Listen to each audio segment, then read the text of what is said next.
তুমি এসে গেছো।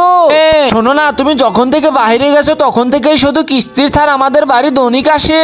আচ্ছা তাই নাকি? এই নাও টাকা, তুমি ঘরে যেয়ে ব্যাগ গুছিয়ে ফেলো, আমরা শহরে চলে যাব আর ওইখানেই থাকবো। বাবা বাবা তুমি এসেছো, আমাকে টাকা দাও, আমাকে টাকা দাও। এই নে তোর টাকা।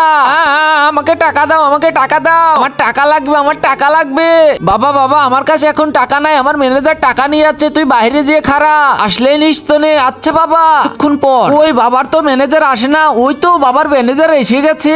আপনার কাছে একটি প্রশ্ন, আপনি কি টাকা চান নাকি মাকে চান? যদি মাকে চান তাহলে ভিডিওটিতে একটি লাইক করে চ্যানেলটি সাবস্ক্রাইব করে কমেন্টে মা লিখে যাবেন। বাবু এটাই কি শীতলালের ঘর? মনে হচ্ছে এটাই বাবার ম্যানেজার, আর এই ব্যাগটা ভরে টাকা নিয়ে এসেছে। হ্যাঁ আঙ্কেল আসেন আসেন আসেন, এটাই শীতলালের ঘর, আসেন। বাবা বাবা তোমার ম্যানেজার এসে গেছে। শালা লোন লে কিস্তি দিতে পারে না, শালা লোন উঠায়।